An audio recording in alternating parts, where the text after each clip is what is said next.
జరిగింది. శుక్రవారం రోజు బాగా బలహీనత చేసిన బాగున్నా, నాకు షుగర్కి ఏం లేదు. బాగున్న మనిషి ఏం చేసిందంటే ఉదయం లేచాను, కాసేపు రూల్స్ బాగానే ఉంది. ఇంకా నాకేదో ఛార్జింగ్ తగ్గిపోయినట్టు నీరసం వచ్చేసి నాకేం తెలియకుండా గ్యాస్ లేదు, ఏం లేదు, నాకు అసలు ఏం తెలియకుండా సప్పకే పడిపోతున్నాను మనిషిని. ఇంకంటే పడుకున్నా, పడుకుంటే ఏందమ్మా పడుకున్నావు, ఏందమ్మా పడుకున్నావు అంటే ఏందమ్మా అసలు నాకు అసలు ఏం బాగలేదంటే డబ్బులు వచ్చిన దగ్గర కూర్చొని లేకపోతే ఏందమ్మా ఏం చెప్పాడు, నాకేం అర్థం కావట్లేదంటే డాక్టర్ పెడతాను వెళ్తానంటే ఆయన హాస్పిటల్కి వెళ్తారు కదా, ఆయన ఉండలేని మనసులు అనుకొని ఎవరొద్దమ్మా తగ్గిపోయింది అని చెప్పి కాసేపు తన్నెప్పిగా ఉంది కొనుక్కుంటాను, తగ్గట్లు అసలు తన్నెప్పి ఉంది, తగ్గట్లు అసలు ఏమైంది అర్థం కాదు. ఆమె ప్రేరాలు తీసుకొని వాళ్ళు పూసారు, అమ్మ ప్రేరాలు పూయమంట. అది నేను పూసుకోవడానికి కూడా నాకు ఓపిక లేకుండా ఉండే వాళ్ళకి ఆమె నేను కాళ్ళు చక్కగా కాళ్ళ నుంచి కాళ్ళ వరకు ప్రేరాలు పూసి సిరుగులేసి నా చేతుల్లో సిరుగులేసి మస్తు మీద సిరుగులేసి ఇంకంటే మా కింద కూర్చుంది. కూర్చుంది మరి అక్కడ ప్రార్థన చేస్తున్నాను నేను చోళ్ళ కళ్ళు మూసేసుకున్నాను. కళ్ళు మూసేసుకుని నిద్రపోయిన తర్వాత 3ంటికి నాకు శక్తి వచ్చింది. 3ంటికి శక్తి వచ్చి అని తెలిసాను. అంతకుముందు నేను అన్నం వేసుకున్నాను. అదన్న అన్నమన్నా తింటే హుషారు వచ్చిందని చెప్పి నేను అన్నం వేడిగా తినాలనిపించి అది వేసుకున్నాను. మొత్తం తిన మంచం కడ పెట్టుకుంటున్నాను.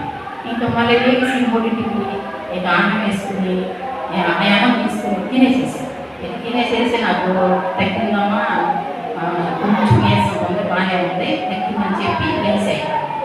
ఇదైనా సాక్షి నేను హాస్పిటల్కి వెళ్ళలేదు.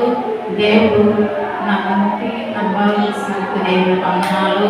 నా యజమానులు కూడా బాగోలేదు, ప్రార్థన రమ్మంటే ఆయన రావట్లేదు, పిచ్చిగా మాట్లాడాడు. ఆయన కాళ్ళు నరాలు తాగుడు మానేశాడు. ఆయన తాగుడు మానేసిన తర్వాత నరాలన్నీ గుంజుకొని 6 రోజులు అసలు నిద్రపోకుండా కంటి మీద కూర్చోలేదు, ఉదయం రేతులు తెల్లవారు తిడతానే ఉంటాడు. తెల్లవారు తిడతానే ఉండి పిచ్చిగా మాట్లాడుతున్నాడు. ఈ సాయంత్రానికి 5 మొహం నేను చూడలేను అంటారు, ఏదేదో మాట్లాడేసేస్తున్నాడు. నాకేం భయం అవుతుంది. పాస్టర్ గారికి చెప్పాను, చెప్తే తీసుకురండి అమ్మాయి తీసుకురండి అంటే ఆటోలన్నీ తీసుకురమ్మంది. నేను ఆటోలన్నీ తీసుకెళ్తాను, ప్రార్థన చేస్తారు, ఏదో బాగా అవుతామని చెప్పాను. అంటే అసలు రానంటే నన్ను పట్టపోయాడు,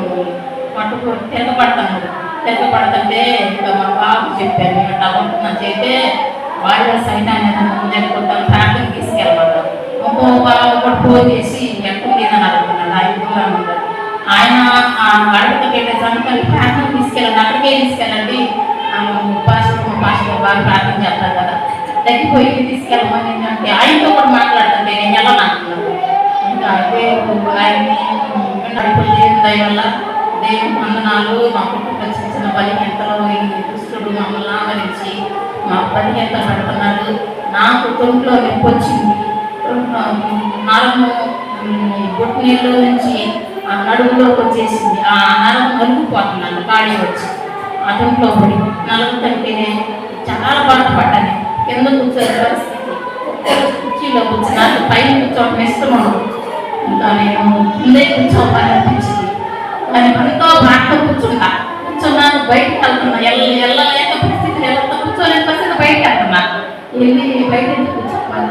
చర్చిలోనే ఉంటే ఎంత బాగా పడి చర్చిలో ఉండి దేవుడు తీసేయడా అని చెప్పేసి అంత బాగా కూర్చోంటున్నా. అటు ఇటు గాడు వేసుకుంటా కూర్చుంటున్నాను. కూర్చున్న తర్వాత ఏదేమైనా కానీ ఇప్పుడు స్ట్రైట్గా కూర్చోగలుగుతున్నాను, నడవగలుగుతున్నాను. కుక్కగా ఇరిగిపోయి కాలుపోయి అట్లా తీసుకెళ్ళాడు. ప్రాణం రావాలంటే రాలేకపోతున్నావు, అసలు కుటుంబం అనిపించింది. కానీ కుటుంబం అట్టగే వెళ్తారు. అంత బాగా వెళ్ళాలని దేవుని సరిగ్గా చెప్పి బాధపడుతుంది. అట్టగే వచ్చా బాధపడతారు. దేవుడు నన్ను బాగు చేశాడు, నా మొత్తం బాగు చేశాడు. నన్ను బలిహీనత వచ్చి చిన్న బలిహీనత శుక్రాలు దేవుడే తీసేసాడు. నేను హాస్పిటల్కి వెళ్ళకుండా